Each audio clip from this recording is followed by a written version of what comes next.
Ladies and gentlemen, welcome back to Shop Direct. Last time we were here was to celebrate this channel getting 100 subscribers with a very special video called Interview with an Android Developer. This one, where you got to meet one of the incredibly talented people that work here. This time, I'm back to thank you all for helping me reach the next milestone of 200 subscribers. Thank you all very, very much. I can't thank you enough for going on this journey with me and supporting me through all of my videos. This video again is a very special celebration video where I want to introduce you to another one of the fantastic people that work here at Shop Direct. So without further ado, ladies and gentlemen, I give you Interview with a DevOps Practitioner.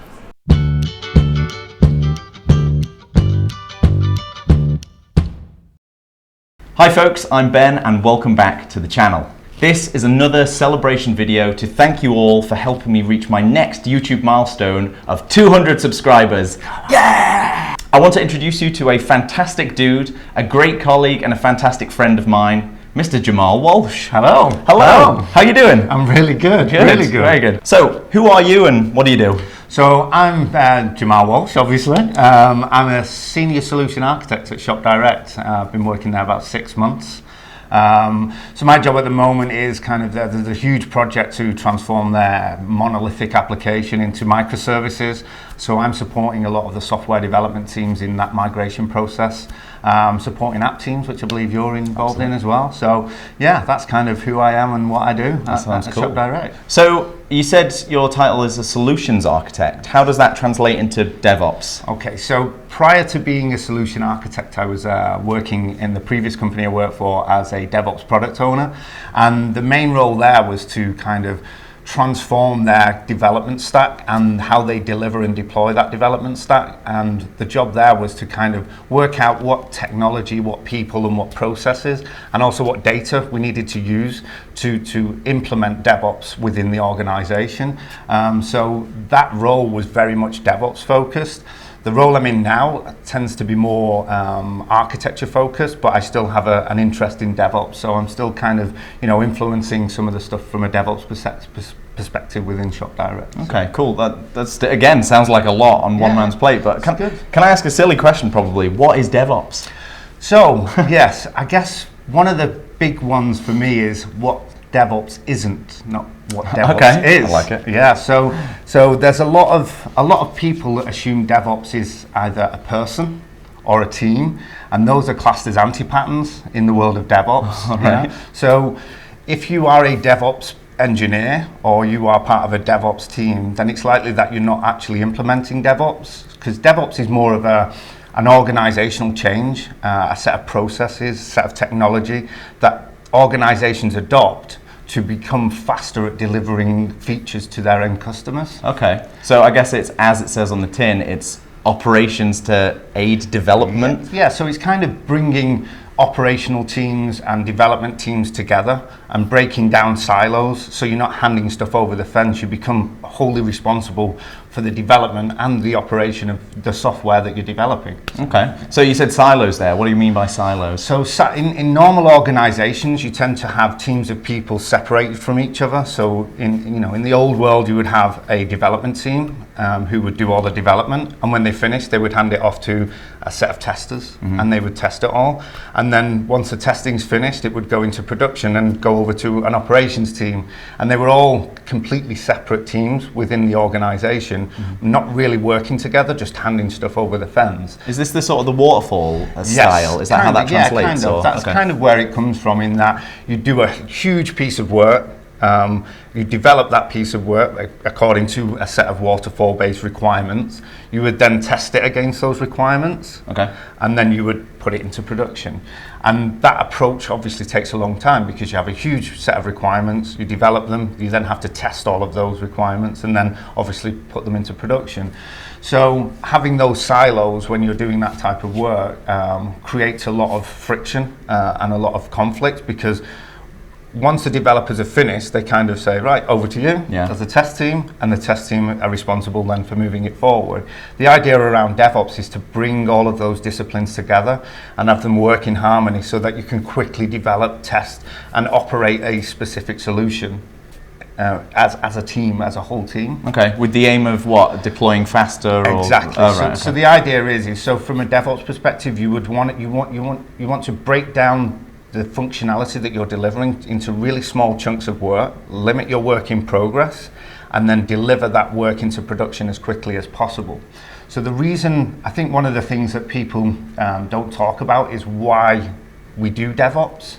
So one of the reasons we do DevOps is, or organizations adopt DevOps, is because going forward, as all these other organizations are adopting DevOps, being able to deliver features faster than your competitors is going to be a huge differentiator in the market. So if you can deliver things quicker than your competitors, it sets you apart from them. And DevOps gives you the ability to do that if you do it correctly. Okay. So making sure you break down your work into small chunks, you limit your work in progress, and you make sure you're deploying stuff into production and you're monitoring it and operating it properly. Okay.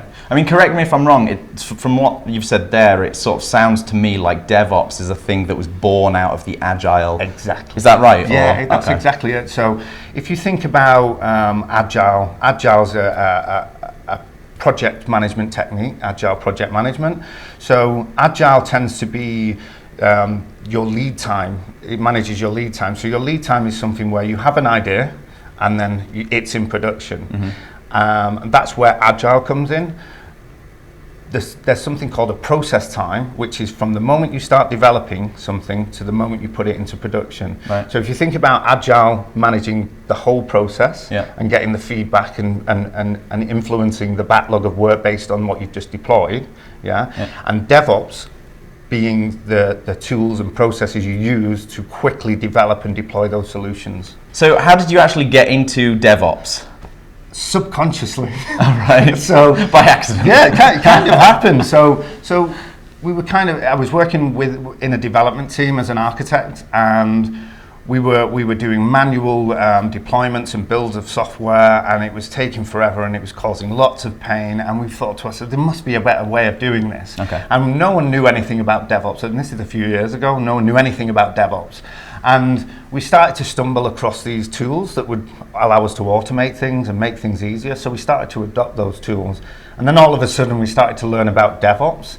So we then started to realize it's not just about the tools, it's about the mindset, it's about the processes you use, it's about automation, and then started to learn from other people and then start to kind of implement those processes and tools and make our lives easier, basically. Cool, okay, so it was born out of a necessity to make your lives easier. Exactly. What were the tools that you were just talking about, sorry, if you don't mind me asking? Yeah, so the main tools we were looking at was our source code control, because we had major issues with how we were developing at the time. We were using really long feature branches, and when we tried to merge them back in, everything just fell apart. Conflicts everywhere. Yeah, everywhere. Yeah. And trying to resolve that was a nightmare. So that was the first area we focused on. So we looked at branching strategies and way we could develop and break things down much easier, into smaller packages.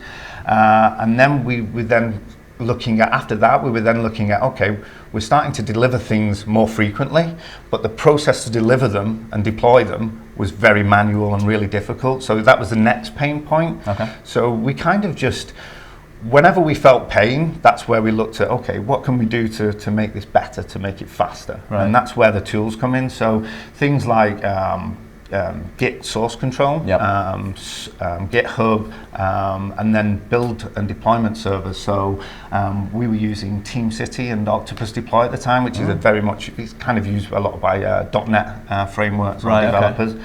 Does that translate into sort of the Jenkinsy, Bitrisey world nowadays? Yes, exactly. Okay. So, and there's so many tools out there. You can actually get lost in the tools that are out there to help support you in delivering software and code. So we just took it a step at a time, and wherever we felt pain is where we kind of focused and worked out how we could automate and improve those processes. So what did you do before DevOps then?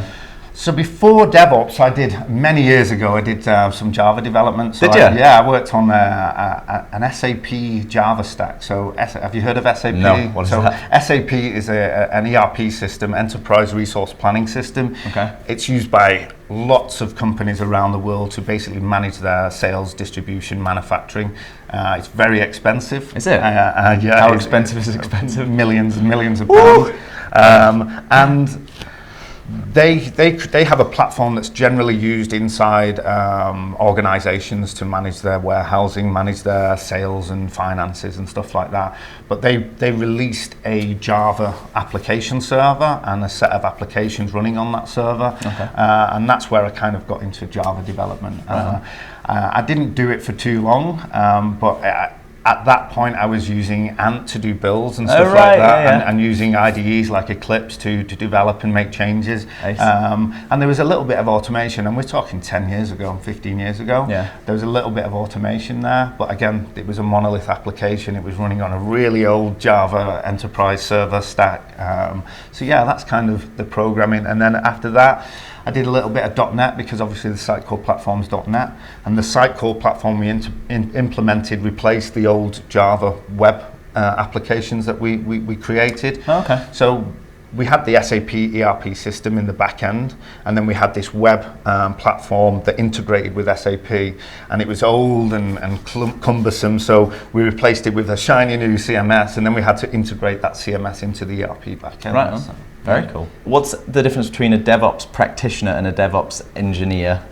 Good question. So I think the job titles where they've got DevOps in are born out of, and I blame particularly recruitment agencies for this, because they put those titles together, and I think they kind of give a bit of misinformation to people about what DevOps is, because by putting DevOps in a title, people think it's a role, and it's not a role. So being a practitioner means you're practicing something, right? So DevOps is something that everyone, and any type of engineer, test engineer, front-end engineer, back-end engineer, should be practicing DevOps, should be learning more about it, understanding what it means, how it influences the business, and changing their mindset to understand that.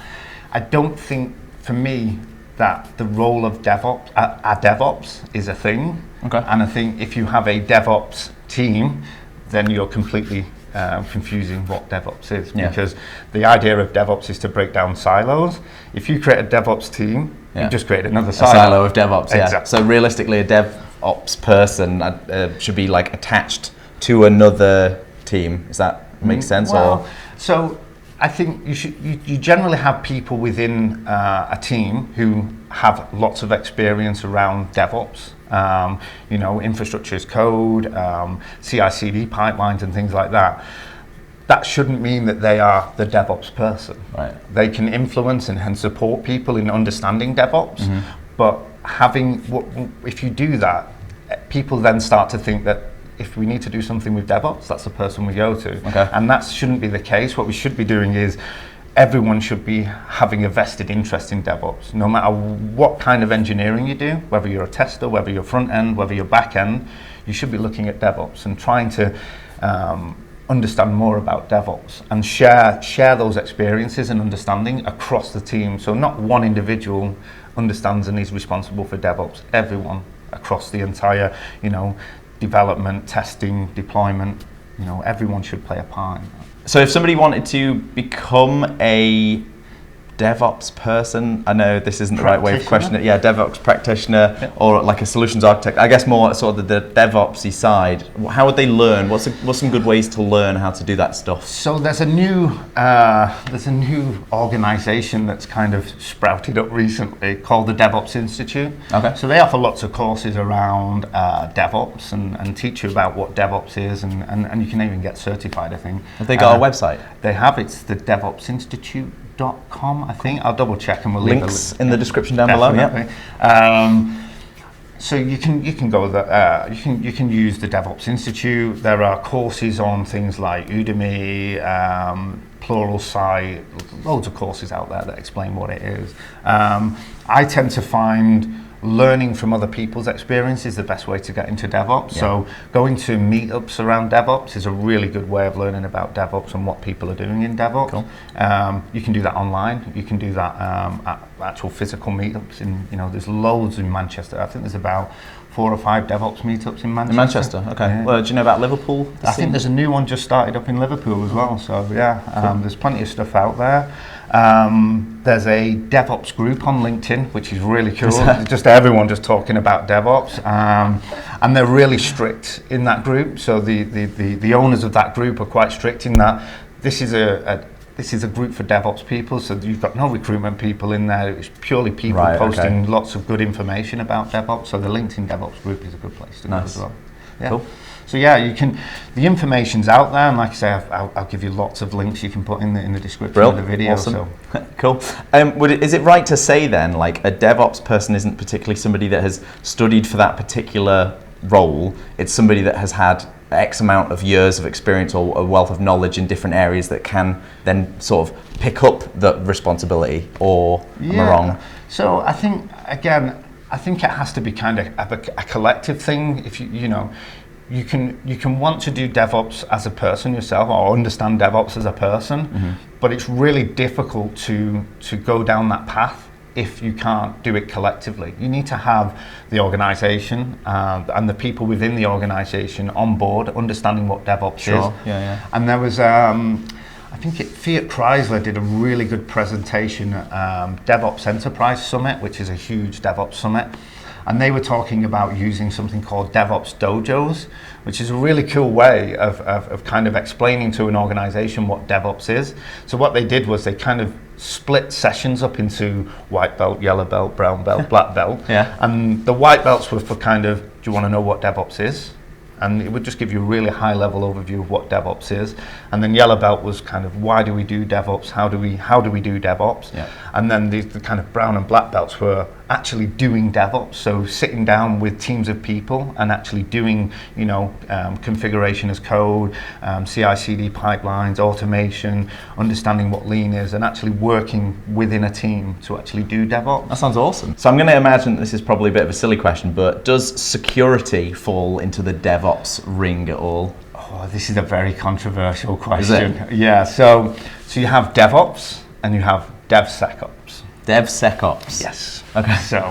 So similar approach to DevOps, where you have development and operations, and you're breaking down the silos. Yeah. So I'm assuming a security engineer came along and said, I want a piece of this. I want to get involved. So they came along and stuck sec in the middle. Right. So now you've got DevSecOps.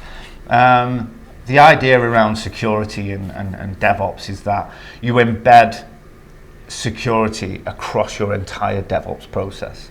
So from planning to development to testing to building, deploying and monitoring and operating, you embed security across the whole piece. Okay.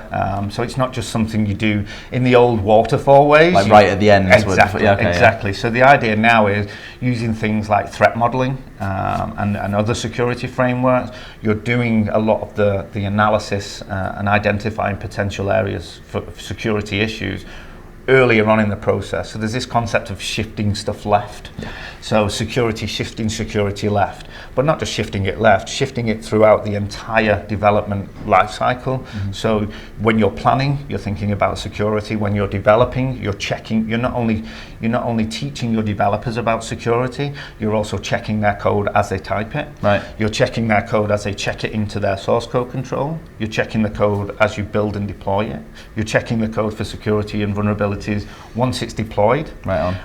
And then when it's in production and people are actually using it, you're monitoring it for people, bad guys coming onto the site and trying to do nasty stuff on your website. Let's talk about CARMs then. You told me before this sort of this talk about CARMs. What is CARMs? So as with most things in technology, there's usually frameworks that can help you understand how well you're doing at a certain thing or support you in implementing a certain thing. So CARMs is a framework that I got familiar with during the kind of the learning and going out and finding out what DevOps was. So CARMs is an acronym. So basically it stands for culture, automation, lean, measurement, and sharing. Okay. So the culture is about changing the culture, which we spoke about earlier, which is kind of changing people's mindsets, changing the way we do things, changing our behavior. automation is around automating as much of the pain out of your processes as possible. So using tools and technologies to automate stuff. Lean is about using lean techniques from manufacturing to break down your work into small pieces and limit work in progress to increase the velocity at which you deliver products to your end customer. Okay, so what does that look like? Just smaller chunks, tasks? Exactly. So if you think about waterfall, you would get a huge 100-page requirement document, and then that would get passed to a developer or a group of developers who would then develop it. That would then, which would take months. That would then go to a group of testers who would then test it, which may take months. And if anything went wrong, it would have to go all the way back, the whole thing to development. Oh, that's so grim. Yeah. Oh my God. And then back to test. And then eventually it would get handed over the fence to operations to be deployed. I don't know how anyone got anything done in the past. Exactly. And this is where DevOps come in. And lean is something that's taken from the manufacturing industry. So if you think about DevOps as a car manufacturing plant, so it's about having the right products and people in the right places to ensure your flow efficiency is really quick, and you get stuff out the door, and you can predict how long it's going to take for you to get stuff out the door. So the idea of lean is to break things down into small packages of work, and then limiting work in progress. So you're not trying to do too many things at once, because if you try and do too many things at once, you feel like you're doing lots, but you're actually just developing lots of things at once. Whereas if you reduce that to doing one thing at a time, for example, once you finish, you don't start anything else until that one thing is in production. Then when you start the next thing, and that gives you much quicker velocity. Okay. Yeah, so lean is a really interesting set of techniques that you can use to help increase the speed at which you deliver stuff. Is there any way for the audience to look up more about lean or learn more about lean? Yeah, so there's the Cairns framework. There's some links at the bottom of the video. Cool. So the Cairns framework is, there's loads of information out there around it. Lean techniques, again, there's tons of information out there, and there'll be links available, so you can do that. But so after lean, you've got measurement. So this is interesting because I think a lot of people say DevOps is about people, processes, and technology, but it's actually about data as well. Because you need to be able to understand how fast you're going, how much you're breaking stuff down. So you need to be able to measure, to then make a change, to then see how that change has impacted the speed at which you're doing stuff. So measuring and understanding how you're performing is really important. So that's where the measurement comes in. And then sharing is this. Sitting down with people like you and talking to as many people as you can, and sharing, your failures, your successes, all sorts of stuff. Again, this is probably a really silly question, but what does a day in the life of a DevOps person, what do you actually do when you sit at a desk? Do you code stuff? Is it Java? Do you make bash scripts? Are you in the terminal? Yeah, so I guess, again, it's if you're thinking about someone who's influencing DevOps and trying to change an organization's mindset and how they do things, then you'd generally be working with people, explaining them the tools and processes they need to adopt to become a DevOps organization. If you're really into DevOps and you understand that you've got to automate and you're doing config as code and all of that kind of stuff, then yes, you will be coding. You'll be writing scripts. You'll be writing what sort of scripts? So deployment scripts. So getting inside of your build tool of choice and going in there and creating all of your build scripts that you use to automate the deployment and build and automate the deployment of your application. So if it was like a Jenkins solution, then a Jenkins file, for example. Exactly, got you. And then your infrastructure as code, which is huge at the moment.